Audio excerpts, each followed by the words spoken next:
Another assistant coach gone. Plus, we know who the Firebirds are going to play in the Calder Cup Final. All of that coming up on today's episode of Locked On Kraken.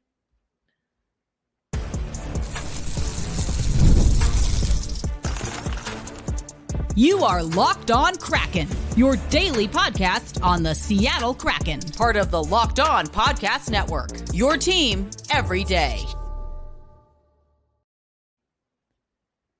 Hey, what do you say, Seattle hockey fans? Welcome to another episode of Locked On Kraken, part of the Locked On Podcast Network, where we bring you your favorite team every single day.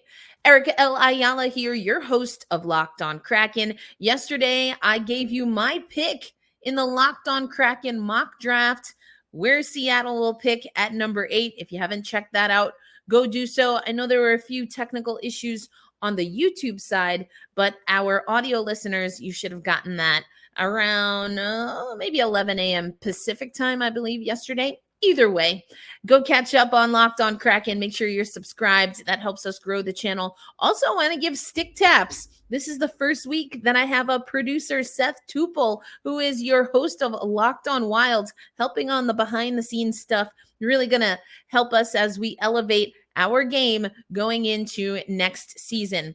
And there are some changes that we have to talk about with the Seattle Kraken, and that is that we lose another assistant coach from the Dave Hakstol era. No more coaches that he brought in with him in the inaugural season are now on the coaching staff because we hear that Jay Leach is going back to, I should say, Boston, shipping up or over to Boston. That is where he is from. He played some hockey there. His family is there. And we know from reporting from Jeff Baker in the Seattle Times that Leach has been interviewing for other roles throughout his time with the Seattle Kraken, including a few head coaching positions in the National Hockey League. He will be leaving and rejoining the Bruins organization as one of the assistants under Jim Montgomery and newly named associate head coach Joe Sacco. So Dan Bylsma will have not one, but 2 assistant roles. We talked about Dave Hakstol and McFarland before, both not being invited back, shall we say, their contracts effectively terminated. And so McFarland was running the power play unit under Dave Hakstol. Now, Jay Leach was responsible for the defense. And you know how I feel about defense in general. If you're an everydayer or an OGer, you know how I feel about Seattle Kraken defense. But I want to break down a few things here. Now, this is what Jeff Baker had to say. Quote, "The Kraken's defensive units run by Leach were consistently among the best aspects of the team." I probably agree with that. As far as units, I would agree with that. Again, I think it's more team defense and a lot of that having to do with forwards, just a bit disconjointed with the Seattle Kraken. Also, we hear prior to Bylsma being hired to replace recently dismissed head coach Dave Hakstol, general manager Ron Francis interviewed Leach for that vacancy as well. "Yeah, I did interview him," Francis said Wednesday. "He did a good job for us." Now, as far as quotes go, you can't always read into what quotes are put in an article, but the quotes in this article actually made me laugh just because they're so non-committal. If you want to check out the article for yourself, it's Kraken assistant head coach Jay Leach, heads to Boston. We got that news about 6:30 Pacific time yesterday.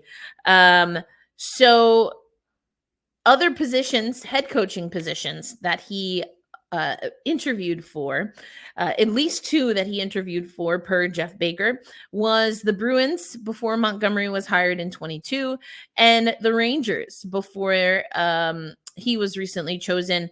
And then Francis said there are at least 2 interview invites, that's in parentheses, he chose not to do. So it seemed like Leach has been looking for a different role. You know, it's going to be interesting to see what this means for Dan Bylsma. You know that I am really interested. I am, dare I say, even invested in where Jessica Campbell will land. Stu Bickel also. Now, Dan Bylsma potentially can bring both of those assistants with him if they so choose. And for me, from my vantage point, this is not any insider information on this particular topic. My opinion is that if he can bring Bickel and Campbell, and if it fits within their own professional goals, I say we freaking do it.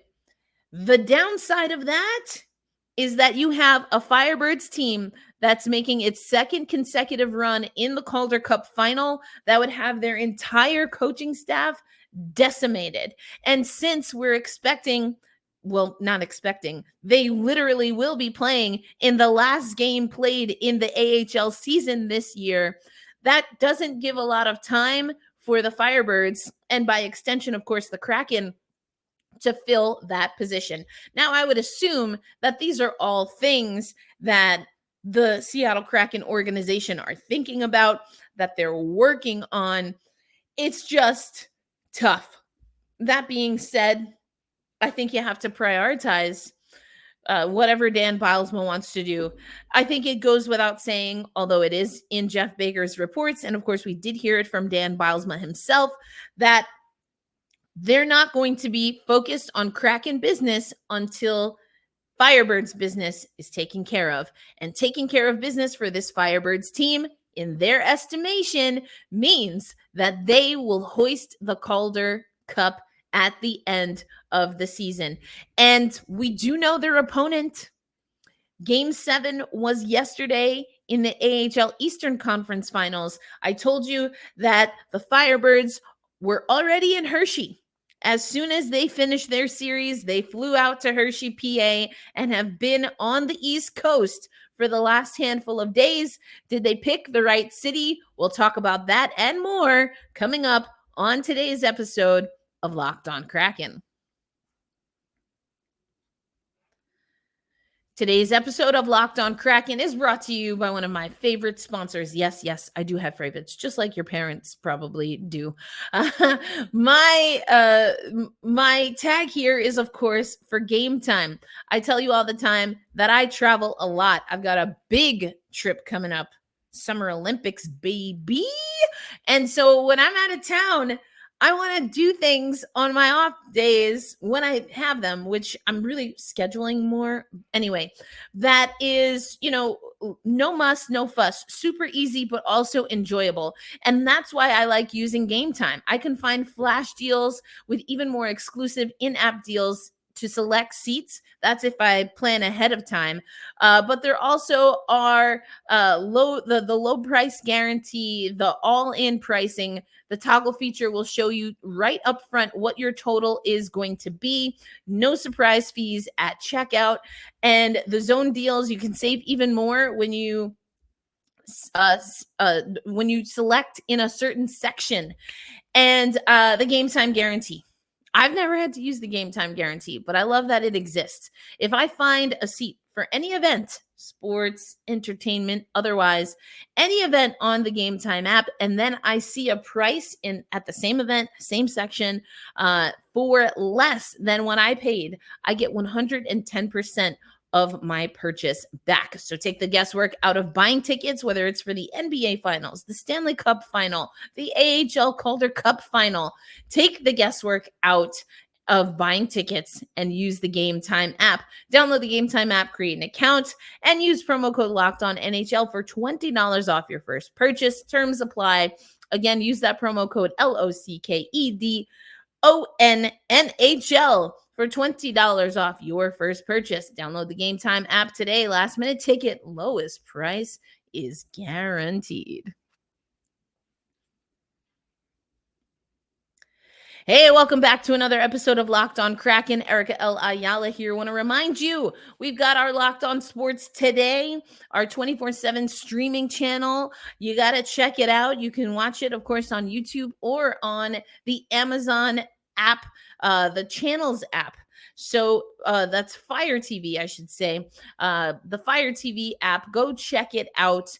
And a lot of conversation on Locked On Sports Today, of course, about the Stanley Cup Final, and we'll talk about that. But before we talk about the Stanley Cup Final, of course, we're going to talk about the Calder Cup Final. Once again, it is a matchup for the ages. The Seattle Kraken affiliate, the Coachella Valley Firebirds, are going to be taking on the Hershey Bears. We know that the game went the distance, or the series went the distance last year, and Hershey had to get through Cleveland in Game 7, another overtime game, in order to face the Kraken. The Firebirds. I keep saying Kraken. I'm looking at the Seattle Kraken website right now. So, Hershey had the series lead, and then they got a game lead 2-1 in the middle of the first period. Home crowd, very loud. And then Cleveland gets a equalizer at 2. Overtime, 10 shots more on goal in regulation than the Hershey Bears, but it didn't matter because it was Garrett Rowe gets the overtime game winner in extra time, 7:38 on the clock. And that's how Hershey moves on. Now, last year, we know that the Hershey Bears, they had a really great goaltender, Hunter Shepard. He was pretty solid. I'm not even going to lie. And we know these two teams are going to really want to get after it. I thought it was really interesting that the Admirals with their, silver spoon stuff, it's like, okay, whatever. That obviously fueled the Firebirds, if you will. The fact that they're taking on the team that beat them in Game 7 last year, I think they're amped up. We know Dan Bylsma had the finals circled, wanted to get there, wants to hoist that cup. And now I'm sure him and his team can almost taste it. And the fact that they get to go, perhaps if they get a championship through the team that beat them last year, I like it. Game 1 will be Friday, tomorrow, at Hershey. So good thing the Firebirds are already there. Cleveland to PA, not too bad, but still, they don't have to move. They are in the right place. They picked right. That's going to be at 4 p.m. Pacific time, 7 p.m. Eastern time for Game 1.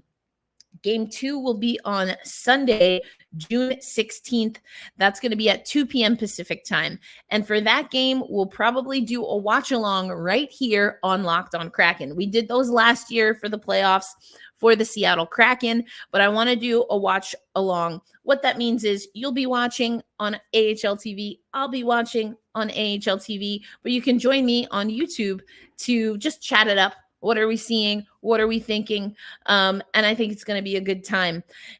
Game 3 will also be, Game 3 will be 3, 4, and 5.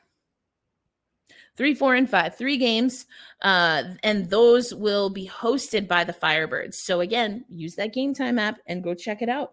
That's going to be Tuesday, June 18th, Thursday, June 20th.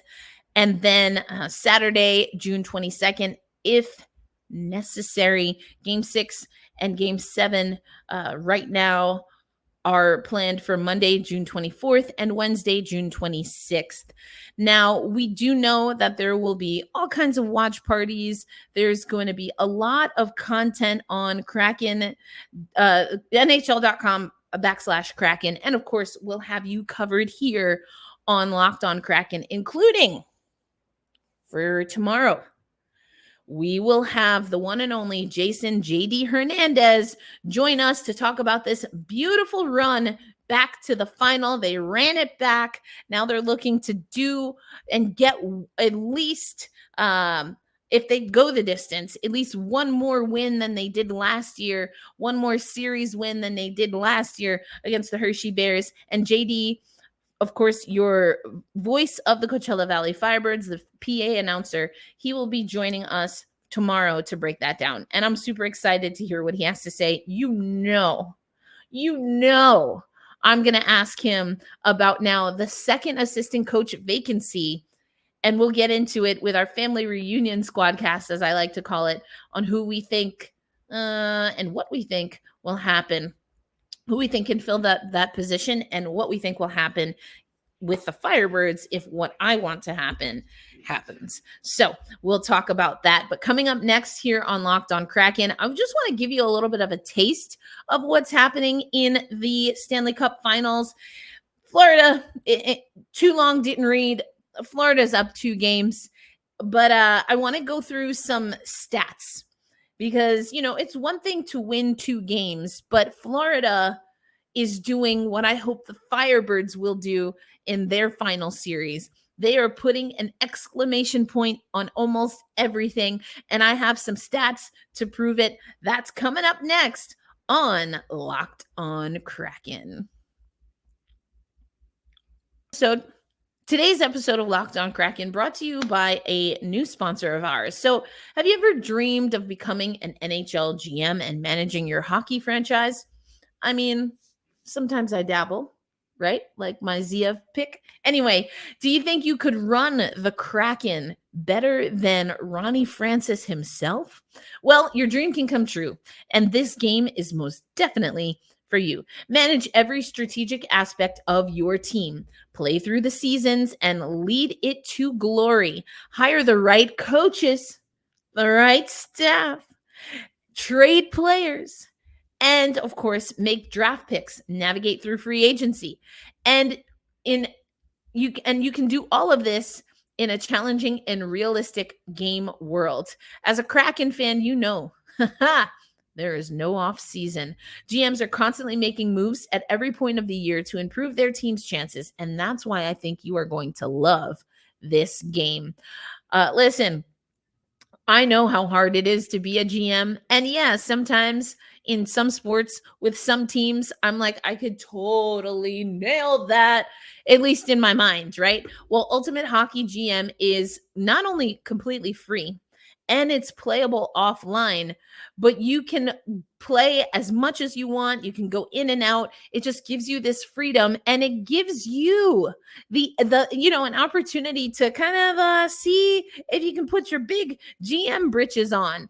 Locked On listeners get a 100% free boost to their franchise when using the promo code Locked On NHL in the game store. So make sure you go check that out.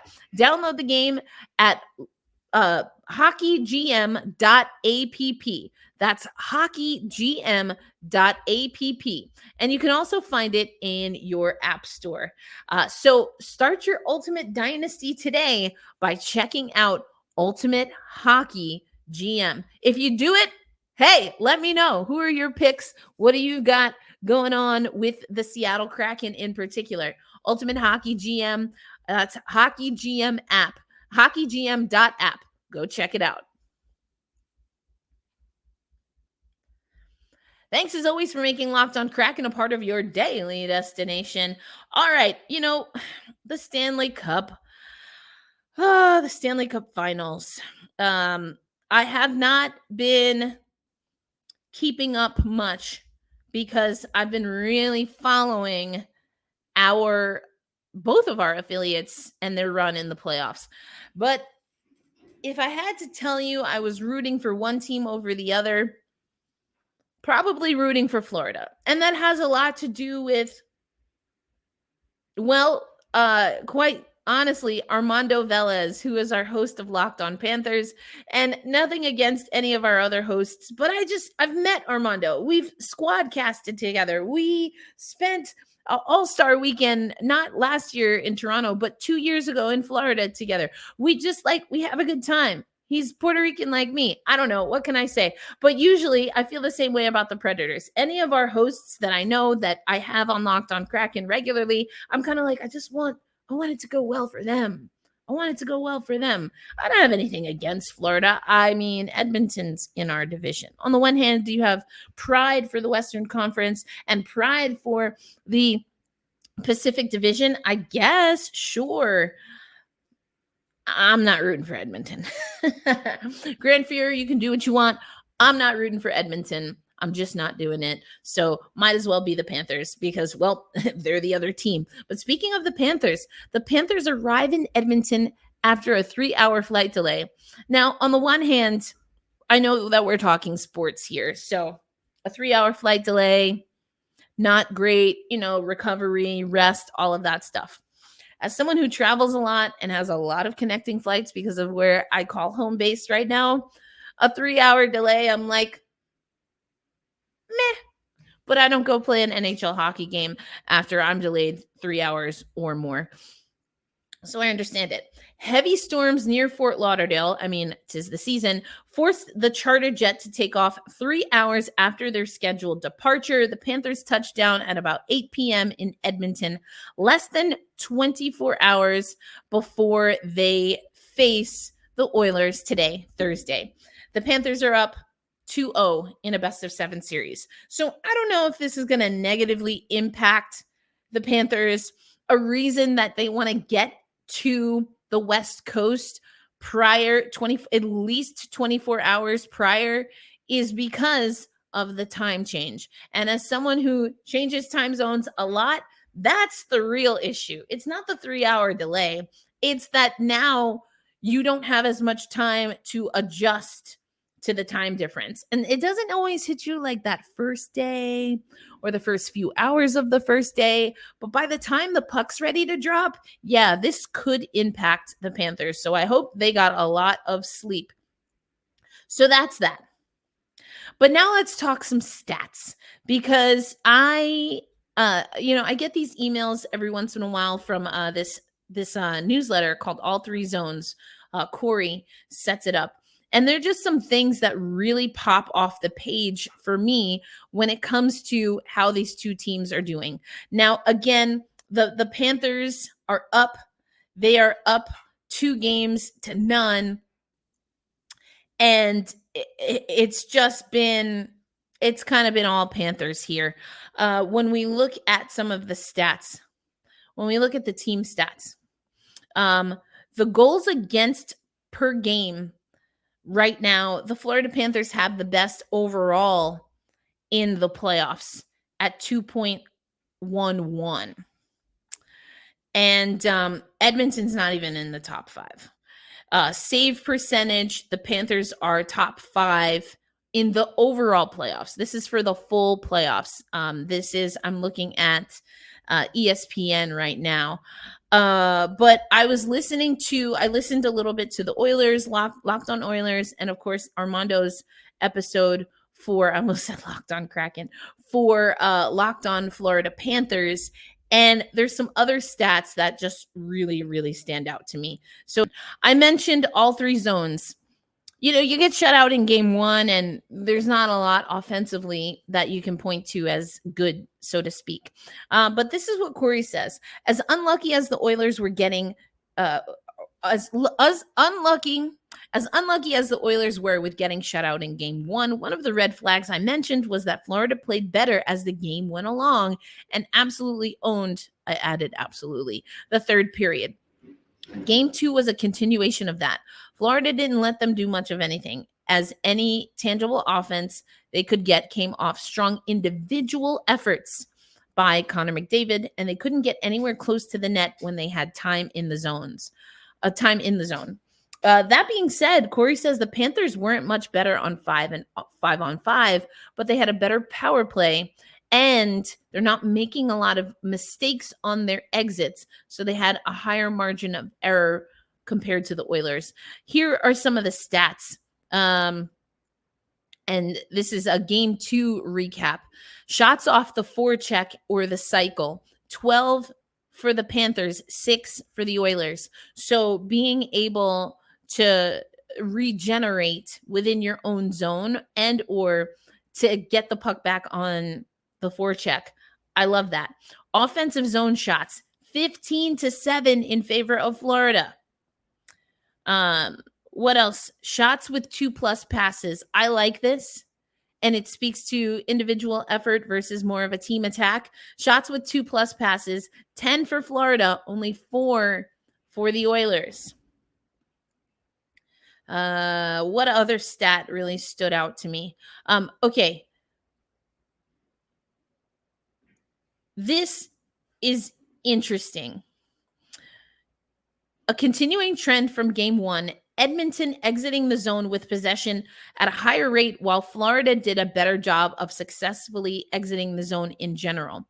So that's interesting. The difference in game 2 was that the Florida Panthers recovered pucks more than Edmonton. So it made it difficult for Edmonton to just re-enter their own zone because, again, those 50-50 pucks, remember I was talking about Ziev yesterday and the 50-50 pucks and what the Seattle Kraken don't do and why it makes me so mad and why I don't like our defense. I know. It's not about the Kraken, but it kind of is because this is the Locked On Kraken show, and these are just the things that drive me wild. And there is evidence. People do analysis on why these things matter, and I don't know why the Seattle Kraken just can't get it together. Anyway, the Oilers had 15 5-on-5 shots that weren't blocked. And Corey calls this a toothless offensive performance, to say the least. So only 15 of their shots. Let me go back to the shot count. So game 2, 4-1 again for Florida. The shot count overall in this game.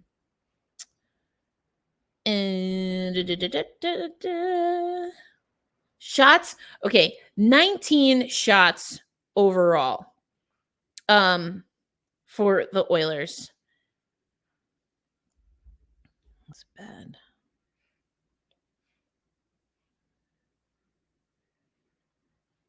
So 19 shots overall for the Oilers compared to 29 shots in game 2. 15 5-on-5 shots that weren't blocked. 6 of them were from Brett Kulak himself. 10 overall. 10 of their 15 unblocked shots came from their defensemen. A toothless offensive performance, to say the least.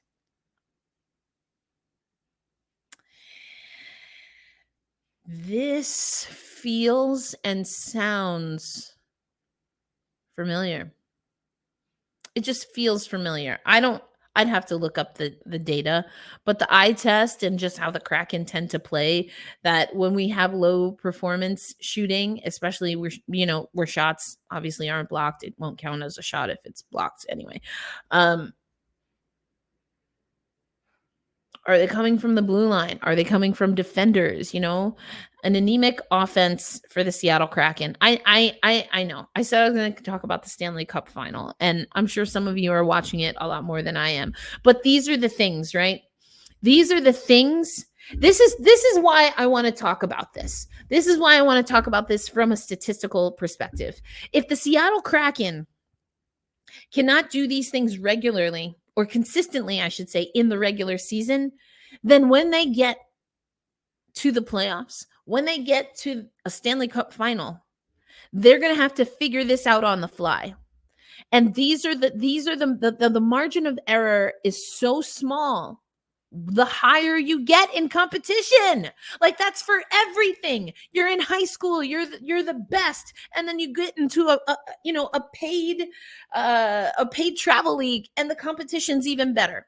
And then you go from that travel league to college, and it's even better. And then if you're one of the lucky ones, you go from college to the pros or international competition for your country, and it's elite. It's elite at that level. And if you're playing as a pro and you're in the playoffs, anybody's ball game.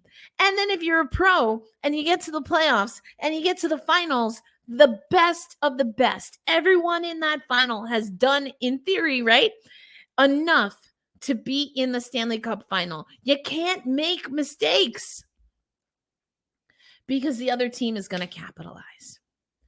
Loose pucks, shots that get through and aren't blocked. And why are we seeing from this data set, or what can we deduce is at least part of the reason Florida's shots aren't getting blocked is because they're moving on offense. Movement on offense. What did I say this number was? 10-4 shots with 2+ passes. 4 times. You lose a game 4-1 and you only made 2 or more passes 4 times and you only had 19 shots on goal. Talk about individual effort. Talk about hero hockey.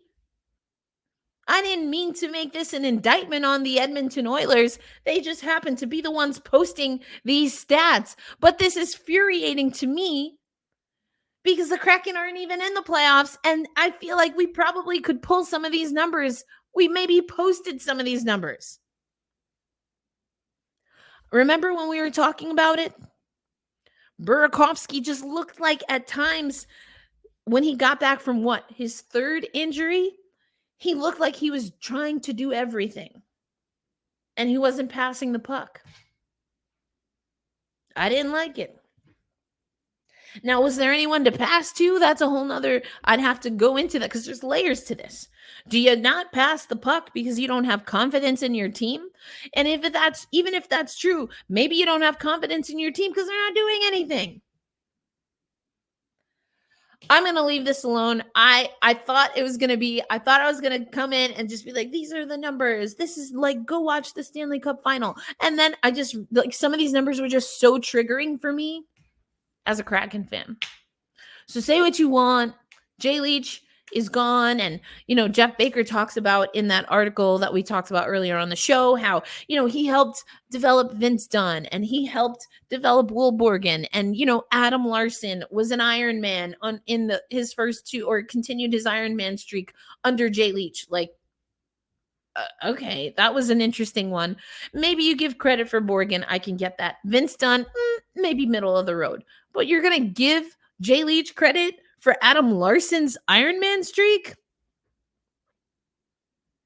Really? How deep do we have to dig to find accolades and things to celebrate for this guy? I did not like the defense. I don't like the defensive. Okay, let me put it this way. If Jay Leach was focusing on the defensemen, the blue liners, okay, I think middle of the road.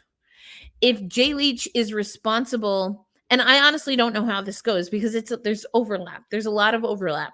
And this is also why I maybe wouldn't have made the choice to get rid of Dave, but I understand why they got rid of Dave. Because if you say that the defensive assignment for your assistant coach ends at the defensive units, the defensive scheme, and then everything that happens outside of our defensive zone is the responsibility of the forwards coach and the head coach, I don't really think that you should compartmentalize hockey that way. But where was Jay in getting the forwards to be better on their defensive assignments?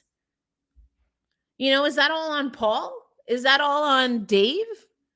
I don't know. So, and again, I've never been an assistant coach, so maybe I'm just using other sports and how things are broken down, which is totally fine. And let me know in the comments, if I'm misrepresenting this. But the defense for the Seattle Kraken overall in all 3 zones, not great. And so whoever comes in under Dan Bylsma, the 2 people at least that come in under him, I hope that they work together, even though they have the things that maybe they focus on, maybe they look at the stats more, maybe they scout more. But you can't say, oh, well, my assignment ends at the blue line. Good luck. When overall defense was the problem. Like, miss me with, we had, I know, I say it all the time. I really, the advanced analytics, I love them. You know, I have Allison Lucan on the show all the time. There's just a limit, I think, to what's straight up common sense. And I also know that I probably sound like, old person yelling at cloud. And there are people who make that assignment, or they make that argument about the eye test. And I'm like, you sound like a fool. And maybe for some of you, I sound like a fool. That's okay, because I believe it in my heart of hearts. There's a time for advanced analytics, but predictive analytics, goals over expected, those are predictive. And they only help you to a certain point to ascertain what is working and what isn't working on the ice. Because what you predict versus what happens, totally different things. Let me give a real life example. I have every reason to believe that when I send an invoice as a freelancer every week, same day every week, that I will be paid on the same day every week, right? I'm sending you my invoice on Friday. I would predict, and I certainly hope, that every Wednesday, by at least Wednesday, I will get paid. I don't know how many of you have ever worked on contract or have been contracted workers or freelancers, but if you send an invoice on a Friday, every Friday, there are a decent amount of times where you will not get that paycheck, even though it is accounted for. You will not get paid on the same day every day as a contractor. Now, as a staffer, that's a little bit different. So as a contractor, I predict that I will get paid 3 business days after my invoice is sent. That's what I'm predicting. I can tell you right now, that's not what happens. That's not what happens.